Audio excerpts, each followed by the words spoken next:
오늘은 고난의 목적이라는 제목으로 역대하 33장 12절에서 18절 말씀을 읽고 여러분과 함께 말씀을 나누도록 하겠습니다. 교독합니다. 므낫세는 고통을 당하여 주 하나님께 간구하였다. 그는 조상이 하나님 앞에서 아주 겸손해졌다. 그가 주님께 기도하니 주님께서 그 기도를 받으시고 그 간구하는 것을 들어주셔서 그를 예루살렘으로 돌아오게 하시고 다시 왕이 되어 다스리게 하셨다. 그제서야 므낫세는 주님만이 하나님이시라는 것을 깨달았다. 이런 일이 있은 뒤에 므낫세는 다윗성 밖 기온샘 서쪽 골짜기의 한 지점에서 물고기 문에 이르기까지 외곽성을 쌓아 오벨을 감싸고 그 성벽 높이를 한껏 올려 쌓았다. 그는 또 유다의 요새화된 성읍에 군대 지휘관들을 배치하였다. 그는 또 성전 안에 있는 이방 신상들과 그가 가져다 놓은 목상들을 없애버리고 주님의 성전이 서 있는 산에다 만들어 놓은 이교의 제단과 예루살렘 곳곳에 만들어 놓은 이교의 제단을 모두 성 밖으로 가져다 버렸다. 그는 주님의 제단을 다시 고치고 화목제와 감사제를 그 제단 위에서 드렸다. 그는 유다의 모든 백성에게 주 이스라엘의 하나님을 섬기라는 명령을 내렸다. 비록 백성이 여전히 여러 산당에서 제사를 드리기는 하였으나 그 제사는 오직 주 그들의 하나님께만 드리는 것이었다. 함께 읽습니다. 므낫세의 나머지 일들과 그가 하나님께 간구하여 바친 기도와 선견자가 주 이스라엘의 하나님의 이름을 받들고 권면한 말씀은 모두 이스라엘 왕 역대 지략에 기록되어 있다. 아멘. 할렐루야. 오늘도 예수 그리스도의 생명의 빛으로 충만하시기를, 그 빛을 받아 누리시기를 예수님의 이름으로 축복합니다. 아멘. 제가 지금 혀에 염증이 생겼는데 딱 말할 때마다 어금니 한쪽에 자꾸 닿아요. 그래가지고 굉장히 불편해요. 그래서 제가 오늘 좀 발음이 좀 이상하더라도 좀 어눌하게 들리더라도 좀 이해하시고, 비타민 C를 좀 먹어야 될까 봐요. 좀 이해하시고 들어주시기 바랍니다. 오늘은 므낫세 왕에 대해서 나누려고 합니다. 므낫세 왕은 누구의 아들일까요? 큐티를 잘 하신 분은 아시죠? 바로 지난주에 나눴던 히스기야 왕의 아들입니다. 우리 지난주 말씀 한번 복습해 볼까요? 히스기야는 누구의 아들이죠? 여기 나오죠? 아하스의 아들이었습니다. 지난주에 우리 나눴죠. 아하스가 히스기야 왕의 아버지 아하스 왕은 굉장히 악한 왕이라고 성경에 기록되어 있어요. 28장 역대하 28장에 보면 바알 신상들을 부어 만들기까지 했고, 흰놈의 아들 골짜기에 가서 자기 아들들을 불에 태워서 번제로 이방 신에게 바쳤던 아주 악한 왕이죠. 그리고 성경은 이렇게 표현하죠. 그 이방 민족들의 역겨운 풍속을, 그 문화를 본받는 행위였다라고 그렇게 표현했습니다. 그리고 성전 안에 있는 기구를 다 부시기도 했고요. 하나님의 성전 안에 있는 기구를 부시기도 했고 문을 걸어 잠가버리기도 했다고요. 그리고 각 성읍에 산당을 세우고 다른 신들에게 분향하게 했다라고 그렇게 말합니다. 그래서 주 하나님의 진노케 하였다라고, 하나님을 진노케 하였다라고 성경이 기록하고 있습니다. 근데 이렇게 악한 왕 아래에서 우리가 히스기야가 태어났다 보니까 누가 되게 아멘을 크게 하고 막 그러지 않았습니까, 지난주에? 그래서 이 아하스 왕, 이 악한 아하스 왕의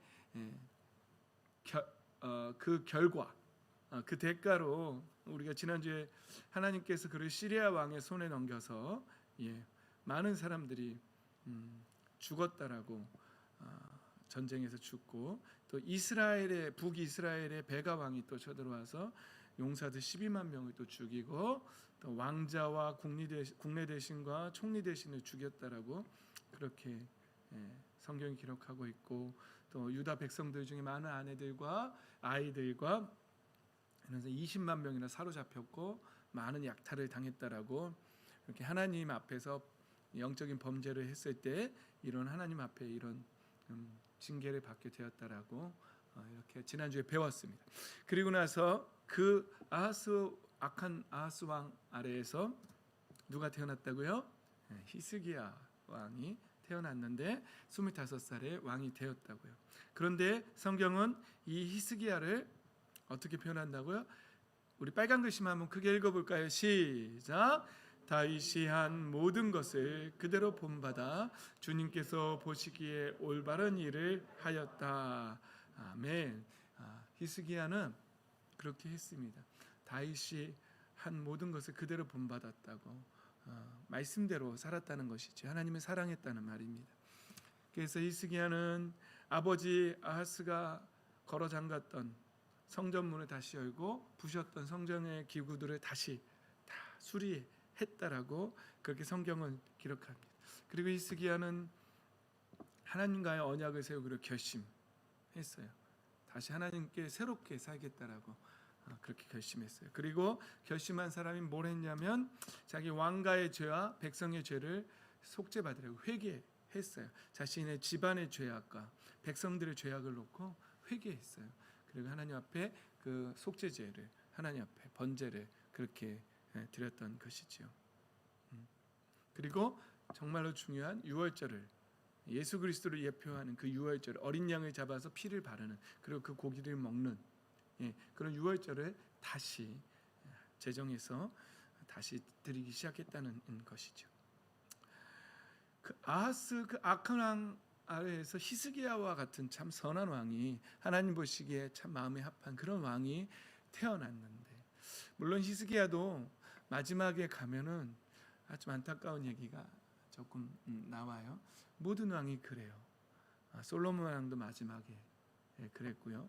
여호사밧 임금도 그랬고요. 아합 가문과 사돈을 맺는 일을 했고요. 히스기야도 마지막에 이제 계속해서 이렇게 히스기야가 자라는데 아수르 왕이 쳐들어오기도 하고 몸에 죽을 병이 걸리기도 하고 이런 일들이 히스기야한테 있어요. 그런 일 가운데에서 좀 마지막에 히스기야가 하나님 앞에 물론 성경은 하나님께서 히스기야의 그 중심을 알아보기 위해서 그렇게 하셨다라고 성경은 기록하고 있지요. 그래도 전반적으로 히스기야는 하나님 앞에 굉장히 선한 다윗의 뒤를 본받은 그런 왕이었습니다. 근데 이런 히스기야 왕 아래에서 또 어떤 왕이 태어났냐면 오늘 본문에 나오는 므낫세 왕이 태어난 것이죠. 므낫세 왕은 12살의 왕이 됩니다. 그래서 55년을 다스립니다. 물론 앞에 한 10년 정도는 아버지와 함께 우리나라 조선 왕조처럼 수렴청정 뭐 이런 거 있죠. 뭐 이런 스타일로 했다고 합니다. 그런데 굉장히 길게 다스렸죠. 근데 성경은 므낫세 왕을 어떻게 기록하냐면 이렇게 기록합니다. 한번 읽어볼까요? 시작. 그는 주님께서 보시기에 악한 일을 하였다. 그는 주님께서 이스라엘 자손이 보는 앞에서 쫓아내신 이방 사람의 역겨운 풍속을 따랐다. 이렇게 합니다. 그리고 아버지 히스기야가 헐어버린 산당들을 어떻게 했다고요? 다시 세웠다고요. 안타깝죠. 그리고 바알들을 섬기는 제단을 다시 쌓고 아세라 목상들을 만들고 하늘의 별을 숭배하는 일을 또 했다라고 이렇게 말합니다. 여러분 한번 먼저 생각해 볼까요? 아하스의 악한 왕 아래에서 히스기야와 같은 선한 왕, 하나님의 말씀에 복종하는 순종하는 왕이 되는 그 밑에서 또 하나님 앞에 악한 왕이 또 서고 참 재밌지요. 여러분 우리 부모님 탓하지 맙시다. 부모님이 악해도 선한 하나님 앞에 선한 자녀들이 선하게 신앙생활하며 하나님 앞에 기쁨으로 하나님 마음에 합한 자녀들로 성장할 수 있습니다. 그런데 또 굉장히 하나님 앞에 선한 아버지 밑에서 또 굉장히 약한 굉장히 가슴이 답답해서 쳤을 뿐이에요. 굉장히 약한 므낫세 왕이 또 설 수 있다는 사실이죠. 그러니까 우리는 이 말씀 앞에서 하나님 앞에 정말 한 영혼, 한 심령, 한 사람 한 사람이 하나님 앞에서 자기가 1대1로 하나님 앞에 서는 것이지 내가 내 아버지 때문에 내 어머니 때문에 내가 이렇게 악했어 하고 말할 필요가 없다는 거죠. 성경은 그 사람이 나 자신이 하나님 앞에 어떠한 사람으로 설 것이냐 성경을 통해서 우리는 깨달아야 합니다. 여러분에게 여쭤보겠습니다. 여러분은 만약에 이스라엘 왕들은 계속 열왕기서나 역대기서는 계속해서 이스라엘의 왕조를 계속해서 기록하고 있는 거예요. 우리나라의 조선왕조실록처럼 이스라엘의 왕조를 계속 어떤 사람이 어떻게 행동했는지를 하나님 앞에 어떻게 살았는지를 계속해서 나타내고 있죠. 여러분은 어떤 사람입니까? 여러분 한 사람 한 사람 하나님 앞에서 어떻게 서 있습니까? 하나님 앞에 어떤 평가를 받겠습니까? 이스라엘이 이 므낫세가 악한 왕이었다라고 기록한 성경의 저자들이 우리의 인생을 기록한다면 하나님 앞에서 오상손은 하나님 앞에 어떠한 사람이었다라고 기록될까요? 그는 참 열심히는 살려고 했지만 가끔 영적으로 너무 게으른 그런 목사였다라고 이렇게 기록된다면 갑자기 심장이 걱정이 되네요. 여러분은 어떻게 같아요?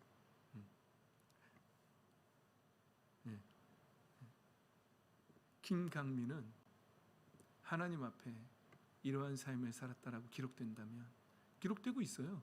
사실은 우리 어떻게 안진영은 하나님 앞에 이런 인생을 살았다. 우리 정국태는 하나님 앞에 이러이러한 인생을 살았다라고 뭐라고 하시게? 오현수는 류은경은 하나님 앞에 또 이름 안 부르면 서운하죠. 여기 나와 있는 분들 이상명은 오현주는 하나님 앞에 이렇게 살았다라고 기록되고 있는데 어떻게 기록되기를 원하십니까? 아니 어떻게 살고 계십니까? 한번 자기 자신을 한번 돌아보세요. 그는 기분이 좋을 때는 하나님을 찬양하다가 조금만 억울한 일이 생기면 하나님을 원망했다가 교회를 떠났다가 기분이 좋으면 찬양하고 기분이 나쁘면 하나님을 떠났더라. 그는 돈이 좀 있으면 하나님을 찬양했다가 수중에 물질적인 어려움이 조금만 찾아오면 하나님을 원망하고 낙심하고 우울하게 살다가 세상에 먹을 것 때문에 염려 근심 걱정하다가 삶을 마쳤다. 뭐 이렇게 기록되면 어떡할까요? 그는 어떠한 환경 속에서도 하나님 섬기는 일을 포기하지 않았다. 그는 어떠한 환경 속에서도 하나님 앞에 신실한 하나님의 사람으로 살았다. 그는 하나님의 기쁨이었다. 하나님이 그를 볼 때마다 기뻐하셨다라고 기록되는 저 여러분의 인생이 되기를 예수님의 이름으로 축복합니다. 아멘.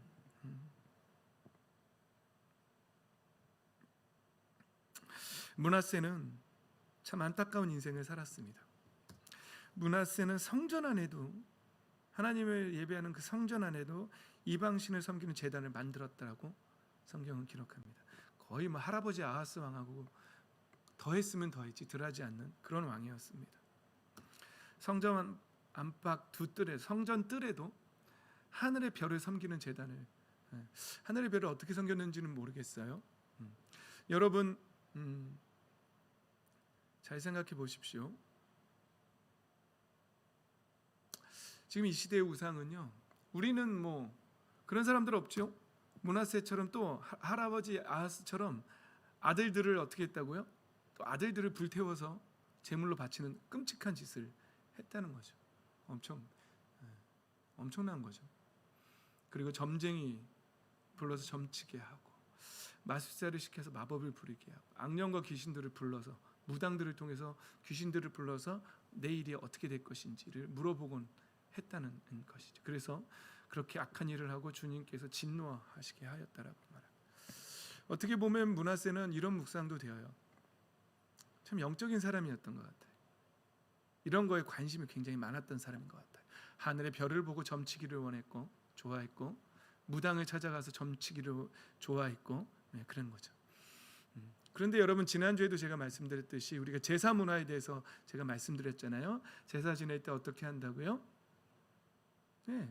조상 귀신들을 부르는 주문을 외우고 또 떠나라는 행위들을 하고 친구 귀신들이 왔을 때 같이 먹으라고 성주상도 차려놓고 그렇게 한다고요. 그러면서 그들의 심리 속에 뭐가 있다고요? 내가 이걸 안 하면 조상 신들이 나에게 벌을 내려서 내 인생이 잘 풀리지 않을 거라는 그런 믿음을 갖고 있다고요. 그러니까 우상 숭배가 뭐냐면요, 하나님 외에 다른 어떤 신에게 내 삶에서의 삶과 죽음과 화와 복을 의지하는 것, 조금이라도 그것을 의지하는 게 있다면 그건 우상이에요. 예.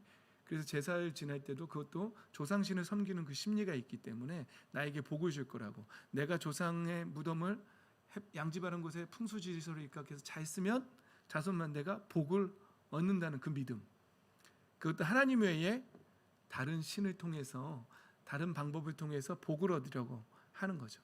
별을 보고 점치는 행위는 뭘까요? 하나님 외에 다른 신을 섬기는 거죠. 그래서 자신의 인생에서 어떻게 될 것인지, 어떤 복이 임할지, 어떤 화가 임할지를 점쳐보는 거 아니겠습니까?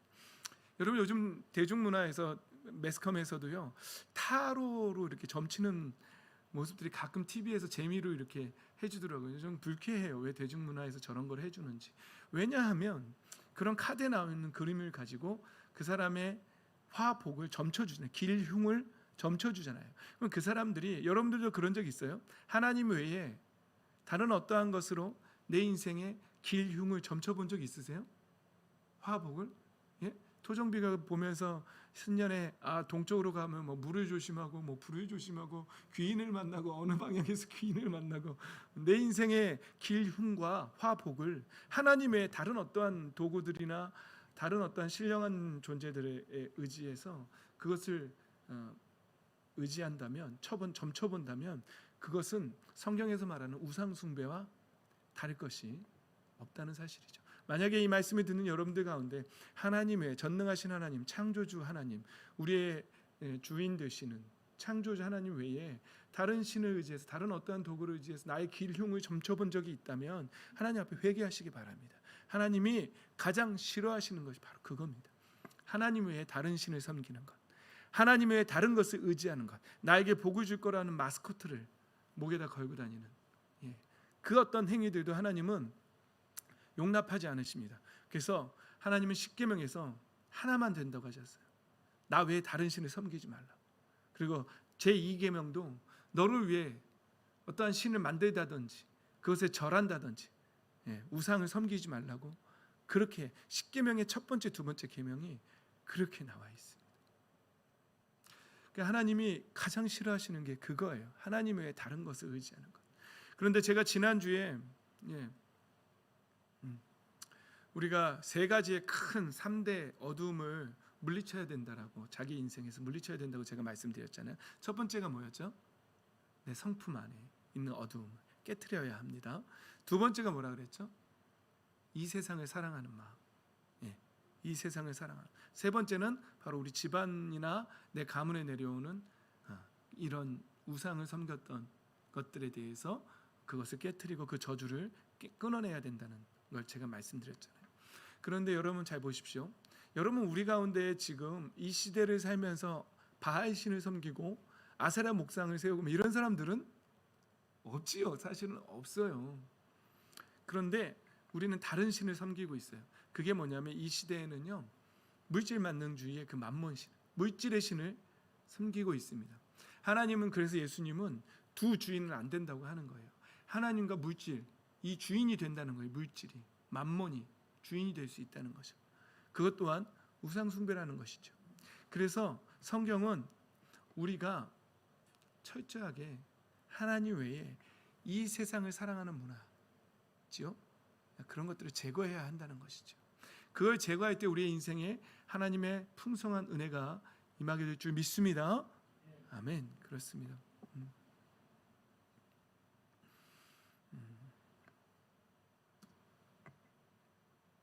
므낫세는 이렇게 해서 자기가 만든 목상을 성전 안에 두기도 했다는 것이죠. 므낫세는 그리고 그뿐만 아니라 유다 백성과 예루살렘 주민을 꾀해서 악행을 저지르게 했다라고, 왕이 그렇게 하니까 백성들도 그렇게 따라갔던 것이죠. 부모들 조심하셔야 됩니다. 영적 지도자들도 조심해야 됩니다. 목자들도 조심하셔야 됩니다. 신앙은 본받게 되어 있어요. 그렇게 따라갈 수밖에 없죠. 그래서 오히려 하나님 앞에는 이방 민족이 이렇게 우상을 섬긴 것보다 하나님의 백성들이 이렇게 행한 것이 더욱 흉악하였다라고 성경은 기록하고 있습니다. 하나님의 백성들이 이 세상 사람들처럼 사는 것은 더욱 하나님 앞에 흉악한 모습으로 보인다는 사실이죠. 말씀 잘 들리고 있지요? 제가 좀 힘주어 말을 못 하고 있어요. 혀 때문에. 그래도 이게 조곤조곤 얘기하고 있어도 졸지 마시고 잘 들으시기 바랍니다. 예. 물론 하나님께서는 이런 므낫세에게 성경은 이렇게 말해요. 계속해서 말씀하셨다고. 계속해서 예언자를 보내고 선지자를 보내서 그러면 안 된다라고 계속해서 말했지만 그들은 어떻게 했다고요? 듣지 않았다라고. 오늘 이 자리에 서서 오상선 목사도 여러분들에게 계속해서 얘기하고 있는 거예요. 계속해서 내 안에 있는 성품의 어두움, 그리고 세상을 사랑하는 마음, 그리고 집안 대대로 내려오는 또 우리의 신앙 속에 토속 신앙, 토테미즘과 샤머니즘과 섞여 있는 신앙에서 좀 잘못된 부분들이 있어요. 예수님을 믿는데 풍수지리서를 같이 믿는 사람들이 있어요. 예수님을 믿으면서 제사를 없애지 못한 사람들이 있어요. 하나님 싫어하시는 행위인데도 불구하고 계속해서 그것을 뭔가 이게 섞여 있는, 혼합되어 있는 거예요. 없애야 돼요. 많이 있을걸요. 여러분 주변에도 권사님들, 장로님들 그래도 묘는 잘 써야 되라고 말하는 사람들 있으실걸요. 하나님 정말 싫어하세요. 그들의 인생의 끝을 보세요. 여러분 한번 지켜보세요. 어떻게 되는지. 하나님 지금 저를 통해서도 여러분들에게 말씀하고 있는 거예요. 하나님은. 근데 이것을 에이 뭐 그런 거지 뭐 어디 거기까지 그렇게까지 섬길 필요 있어? 그렇게까지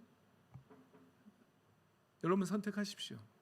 저는 말만 해드릴 뿐이고 저와 저희 가정은 하나님을 섬길 거고 여러분들이 어떻게 하나님을 섬길지는 여러분들이 선택하시는 거예요. 어디까지 하나님을 사랑하고 어디까지 원하시는지는 여러분들이 선택하시는 거예요.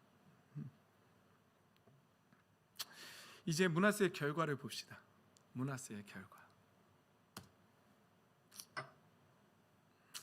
아시리아 왕의 군대 지휘관들을 시켜서 유다를 치게 하셨다라고 성경은 기록하고 있습니다. 그리고 므낫세 왕을 사로잡아서 쇠사슬에 묶어서 바빌론으로 끌고 갔습니다. 재밌죠? 아스루가 므낫세를 잡아서 바빌론으로 끌고. 왜냐하면 이때는 바벨론도 아직은 신흥국가였고 아수르의 속국에 있었기 때문에 그래서 주석을 저도 이상에서 참고해봤더니 그런 문화가 있다고 합니다. 그런 상태였다 그래요. 아직은 바벨론이 일어서지 못한 상태. 결국은 하나님께서는 므낫세를 여러분 한번 생각해 보십시오. 왕이 쇠사슬에 묶어서 현대 성경을 보면 어떻게 나오는지 아세요? 소처럼 콧뚜레를 뚫어서 끌고 갔다라고 그렇게 표현하고 있어요. 현대 성경은 여러 사본들이 있기 때문에 어떤 사본을 번역했냐에 따라서 내용이 달라지는데 현대 성경은 코를 뚫어서 꿰어 갔다라고 그렇게 표현하고 있어요. 비참하죠. 처참하죠. 쇠사슬에 묶여서 우리가요 어두움을 깨지 못하면은요 우리의 인생이 이렇게 영적으로 묶일 수 있어요. 사슬에 묶일 수 있어요. 이거 깨트리셔야 돼요. 깨트리시기를 예수 그리스도의 이름으로 생명의 빛으로 깨트리시기를 축복합니다. 아멘. 그렇습니다. 결국 므낫세는 하나님 앞에 이렇게 범죄함으로 말미암아 이런 고통스러운 가운데에서 쇠사슬에 묶여서 바빌론으로 끌고 갔습니다. 지금 제 말투가 졸리기 딱 좋은 말투죠. 정신 바짝 차리세요. 쇠사슬에 묶이기 전에 정신 바짝 차리십시오. 우리 유사모님이 가장 원하는 말투도 이런 말투 아닙니까? 조용하고 점잖고. 그래서 그 다음 주 오늘 우리가 묵상한 말씀. 그 결과 므낫세는 고통을 당하여 주 하나님께 뭐 했다고요? 간구했다고요. 오늘 제목은 고난의 목적이에요. 그는 조상의 하나님 앞에서 아주 어떻게 됐다고요? 겸손해졌다고요. 겸손해졌다고요. 그래서 우리 하나님 얼마나 좋은 하나님이신지 그 기도를 받으시고 들어주셨다고요. 그러니까 바벨론에 끌려가서 거기서 이제 옥고를 치르는데 거기서 굉장히 겸손해지고 또 하나님 앞에 간구한 거죠. 하나님 겸손하게 하나님 잘못했습니다. 제가 교만했습니다라고 기도하는 거죠. 그래서 하나님 어떻게 하셨냐면 그를 예루살렘으로 돌아오게 하신 거예요. 이 부분은 열왕기서에는 기록되지 않아 있어요. 역대기서에만 기록되어 있는 부분. 다시 왕이 되어 다스리게 하셨더라. 놀라운 일이죠. 하나님의 방법 아니면은 있을 수 없는 일이에요. 쇠사슬에 묶여서 끌려갔던 왕이 거기서 죽지 않고 다시 회복됐다는 것. 그래서 그제서야 므낫세는 주님만이 하나님이시라는 것을 깨달았다는 말씀이 오늘 성경에 기록되어 있습니다. 그래서 므낫세는 어떻게 하냐면은요, 성전 안 이방 신사들과 목상들을 어떻게 했다고요? 없애버렸어요. 회개하기 시작했죠. 진짜 회개하고 행동으로 옮기기 시작했어요. 그리고 이교회 제단들 모두 성 밖으로 가져다가 제단들을 다 갖다가 부셔가지고 허물어가지고 성 밖에다 갖다 버려버렸다. 그리고 주님의 제단을 다시 고치고, 화목제와 감사제를 그 단위에 드렸고, 그리고 백성들에게 명령을 내렸어요. 뭐라고요? 하나님을 섬기라고. 그렇게 명령을 내렸다고 합니다. 여러분, 하나님이 정말 원하셨던 게 뭘까요? 하나님이 정말 원하셨던 게 므낫세가 쇠사슬에 묶여서 고통당하는 거였을까요? 아니에요. 하나님 처음부터 므낫세에게 원했던 건 그게 아니에요. 바로 이 모습이에요. 므낫세 왕에게 원했던 건 그가 겸손해지고 회개하면서 하나님 앞에 간구해서 다시 하나님이 그를 살려내시고 회복시키시고 다시 왕이 되어서 모든 우상을 다 제거하고 백성들에게 하나님만 섬기라고 명령하는 왕, 이 왕이 되기를 하나님이 원하셨던 거죠. 그러니까 므낫세가 받았던 그 징계들, 그 고난의 진정한 뜻, 진정한 목적은 바로 하나님 앞에 영적으로 다시 회복되는 것이었다. 사랑하는 형제자매 여러분, 우리 인생에 어려움이 있습니까? 고난이 있습니까? 고통이 있습니까? 하나님 저에게 왜 이러십니까? 왜 이런 상황을 나에게 주십니까? 라고 하나님 앞에 원망할 수밖에 없는 그런 상황이 주어졌습니까? 여러분, 하나님 앞에 간구하십시오. 그리고 내 인생에서 제거해야 될 어둠이 혹시 있지 않은지, 므낫세처럼 하나님 앞에 잘못된 우상을 섬기고 그런 일들을 하진 않았는지, 내 성품 안에서 없애야 할 어두움은 없는지, 그리고 이 세상을 사랑하는 마음 속에서 내가 없애야 될 것들은 없는지, 그리고 하나님이 싫어하시는 그런 하나님 외에 다른 것들을 통해서 흉을 점치고 화복을 바라는 그러한 일들은 없었는지 한번 돌아보십시오. 그리고 회개하십시오. 하나님이 원하시는 것은 우리가 회개하는 것입니다. 겸손하게, 그리고 하나님만 섬기자라고 선포하는 것입니다. 그렇게 해서 하나님이 다시 그를 왕으로 세웠던 것처럼 우리 인생이 하나님 앞에서 다시 회복되기를 소망합니다. 아멘. 므낫세는 어쩌면 정말 그렇게 점쟁이, 마법사 이런 거에 관심이 많았던 왕이에요. 어쩌면 정말 영적으로 굉장히 민감하고 궁금해하던 사람이었을 거예요. 그런데 그것이 잘못 풀려나간 것이지. 여러분 가운데 자꾸 전보기를 원하는 사람들요, 어쩌면 영적으로 굉장히 예민하고 민감한 사람들일 수 있어요. 집안이 제사를 잘 지내는 집안, 굉장히 영적인 집안일 수 있어요. 다만 안타까운 것은 그게 하나님 외에 다른 쪽으로 풀려갔다는 거죠. 다시 바로 잡으십시오. 바로 잡고 방향만 하나님께로 틀면 그 어떤 그리스도인들보다도 더 하나님 앞에 영적인 사람이 될 거예요. 할렐루야. 아멘. 그러니까 더 잘 잡으세요. 오히려 하나님 앞에 더 고난된 삶을 사는 사람들, 어쩌면 그 사람이 정말 영적으로 바로 서면 엄청난 파워풀한 영적인 지도자가, 영적으로 영향력 있는 사람이 될까봐 오히려 원수마귀가 그를 더 고난 속에 간계를 부려서 더 쓰러지게 만들었을지도 몰라요. 여러분, 많은 고난 가운데 있는 사람들, 하나님 앞에서 소망을 가지십시오. 더 영적으로 더 깨어나서 하나님 앞에 영적인 복을 누리며 하늘의 신령한 복을 누리며 살아갈 수 있습니다. 다음 주에는 이 말씀을 좀 더 나누고 싶은데요, 우리가 읽었던 고린도후서 4장에 보면은요, 어둠 속에 빛이 비춰라 말씀하신 하나님께서 우리 마음속에 비추셨다라고 우리가 읽었던 고린도후서에는 이런 말씀이 나와요. 근데 이 말씀 전에는요, 3장에는요, 이제 모세가 쓴 수건에 대해서, 그래서 그 수건이 가려져 있다는 말을 해요. 그러면서 복음을 듣고도 가려져 있는 사람은 이 세상 문화에 의해서 가려져 있다라고, 이 세상 신이 그들을 깨닫지 못하게 한다라고, 이 세상을 사랑하는 마음, 그런 말씀이 나와요. 다음 주에 좀 더 자세하게 이 말씀 나눌 거예요. 그런데 먼저 이 말씀 먼저 나누고 싶은 거예요.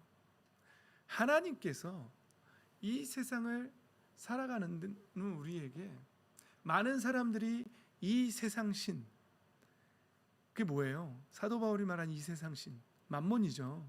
돈을 사랑하고 문화, 쾌락을 사랑하는 이 그 문화 속에서 눈이 가려졌던 사람들한테, 우리도 그와 같이 살았던 사람들인데 빛이 있으라 말씀하신 하나님께서 우리의 마음속에 그 빛을 비추셨다는 거예요. 그래서 우리 마음속에 빛이 있으라 그래서 우리가 무엇을 하게 됐냐면 세상의 어두움이 사라지고 어두움을 깨닫고 이 빛으로 나왔다는 거예요. 그래서 우리 마음에 그리스도의 얼굴에 나타난 하나님의 영광을 아는 지식의 빛을 우리에게 주셨다는, 이게 뭐예요? 아, 예수님이 하나님의 아들이시구나, 예수님이 메시아이시구나, 예수님이 나를 위해서 죽어주셨구나라는 것을 깨닫는 빛, 이 빛이 우리 안에 비춰졌다는 거예요. 지금 우리 가운데에는요, 아직도 세상의 빛에 가려져서 세상의 어두움이 그 복음의 빛을 가려서 깨닫지 못하는 사람들이 있어요. 그런데 하나님께서는 우리에게 빛이 있으라 말씀하신, 여러분 창세기에 보면 빛이 몇째 날 만들어지죠? 태양이 넷째 날 만들어져요. 해와 달과 별은 넷째. 그럼 첫째 날에 말씀하신 이 빛은 햇빛이에요? 햇빛은 아닐 거예요. 하나님의 영광의 빛이죠. 생명의 빛이죠. 빛이 있으라 말씀하신 하나님께서 우리 마음속에 그 빛을 비추셨다는 거예요. 우리에게도 강민아 빛이 비춰져라. 어떤 빛? 예수 그리스도를 아는 빛. 그 생명의 빛이 비춰지라고 우리에게 선포하신 거예요. 근데 그 빛을 깨닫는 사람이 있는가 하면 여전히 세상의 그 어두움에 가려져 있는 사람들이 있다라는 것이죠. 사랑하는 성도 여러분, 저와 여러분 이 빛을 깨달은 사람들인 줄 믿습니다. 우리 어린이 친구들은 어쩌면 아직 이 빛을 깨닫지 못한 친구들도 있을 수도 있어요. 그러나 간절히 사모하세요. 그래서 목사님이 알려준 대로 예수님의 이름으로 빛이 있을지어다라고 계속 선포하세요. 그래서 먼저는 우리 마음속에 이 빛이 비춰져야 돼요. 예수님을 아는 빛, 예수님의 얼굴에 나타난 하나님의 영광, 아는 지식의 빛, 이 빛이 우리에게 비춰지면 이것이 보물이라고 표현해요.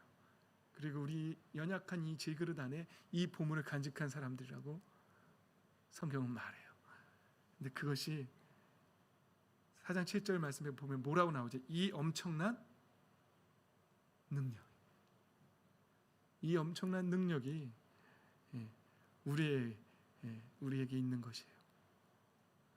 하나님으로부터 주어지는 이 엄청난 능력. 여러분, 우리가 예수님을 아는 것 자체가요 능력이라는 거예요. 이 세상을 사랑하지 않고 이 세상의 어두움에 쌓이지 않고 예수님의 얼굴에 나타난 하나님의 영광을 아는 빛, 이 지식의 빛이 능력이라는 거예요. 할렐루야. 여러분, 예수님의 빛이 이렇게 비춰지면요 어떤 현상이 나타나는지 아세요? 다음 주 설교를 지금 하고 있네. 어둠을 깨닫습니다. 제가 말한 이 세 가지 어둠이 있죠. 이게 어떤 사람은요 웃기고 있네, 그런 어두움이 어디 있어라고 말할 사람들도 있어요. 그런데요 이 예수님의 얼굴에 나타난 하나님의 영광을 아는 지식의 빛을 비춰진 사람들은요, 맞아요. 목사님 말씀이 맞아요. 이 어두움을, 왜냐하면 빛이 비춰지면 자연적으로 아 저게 어둠이었구나라는 것을 깨닫게 되는 거예요. 그래서 그 어둠에 계속 선포하는 거예요.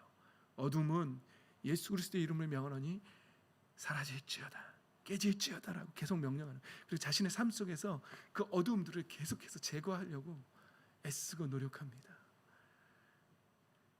이것을 아는 것이 능력이라고 성경은 말하고 있어요. 이 능력에 대해서는 다음 주에 계속해서 to be continue, coming soon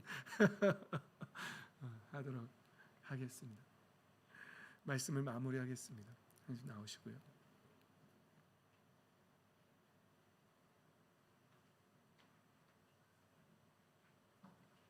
사랑하는 성도 여러분, 우리의 삶 속에서 하나님 싫어하시는 모든 것들을 제거합시다. 모든 어두움을 제거합시다. 그것이 내 성품이건 또 세상을 사랑하는 마음이건 또 우상을 섬겼던 그런 마음이건 하나님 앞에서 다 제거합시다. 그리고 하나님 앞에서 빛을 누리며 빛의 열매를 맺으며 하늘의 신령한 복을 맛보아하는, 그래서 모든 것을 더하시는 정말 공급, 하늘의 그 풍성함을 공급받는 저와 여러분의 복된 인생이 되시기를 예수 그리스도의 이름으로 축복합니다. 우리 이제 찬양하면서 결단합시다.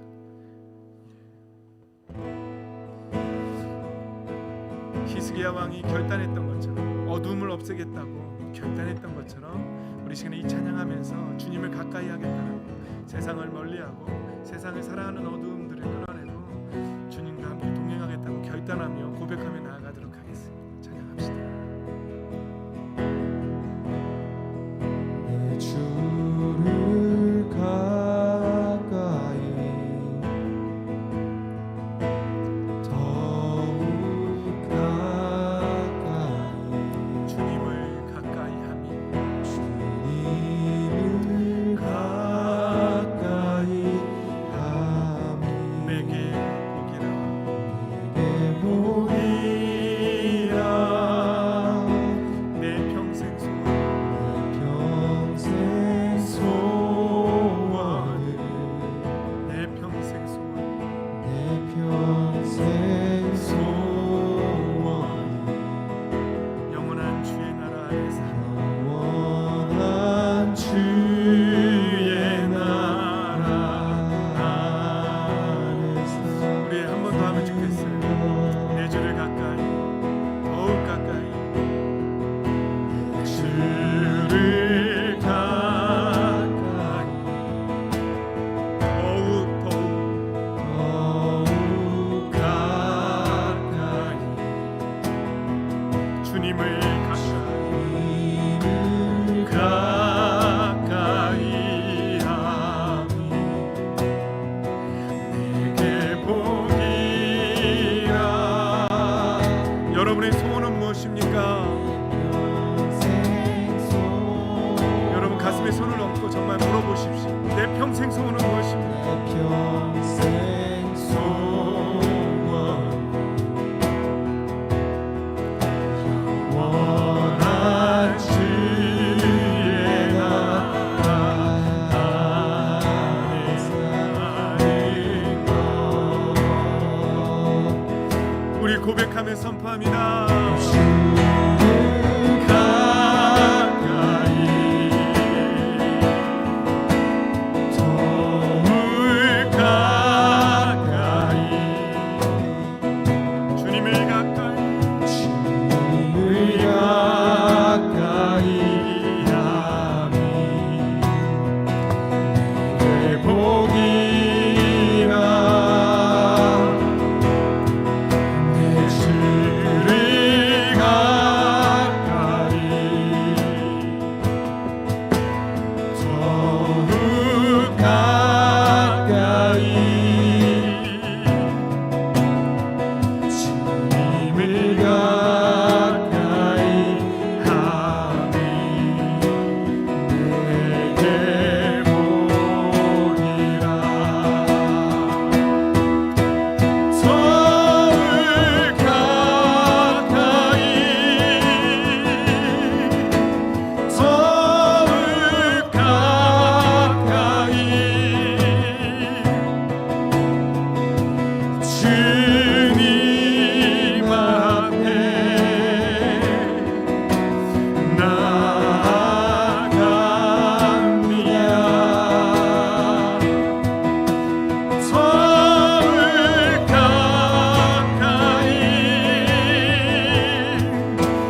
더욱 가까이 더욱 가까이 주님 앞에 나아갑니다. 사랑하는 성도 여러분, 이 시간에 한번 기도하기를 원합니다. 먼저는 하나님 외에 더욱더 사랑했던 것이 있습니까? 하나님 외에 다른 것으로 내 인생의 길, 흉과 화와 복을 점쳐보려고 했던 적이 있습니까? 하나님 앞에 회개합시다. 오직 전능하신 하나님, 천지를 창조하신 만군의 주 여호와 하나님만이 우리의 참 하나님이신 줄 믿습니다. 먼저는 그렇게 우상을 섬겼던 일이 있다면 회개합시다. 그리고 이 세상 것들을 하나님보다 더 사랑했던, 이 세상 문화를 사랑했던, 그리고 하나님보다도, 하나님을 예배하는 것보다도 이 세상의 오락과 이 세상의 쾌락과 이 세상의 물질을 더 사랑했던, 그것을 의지했던 것들이 있습니까? 이 시간에 회개하기를 원합니다. 나 영적인 게으름까지도 하나님 앞에 내어놓고 먼저 회개합시다. 하나님 앞에 회개하고 하나님 사랑한다고, 더욱 하나님을 가까이 하겠다고 결단하며 또 계속해서 기도하며 나아가도록 하겠습니다. 기도하겠습니다.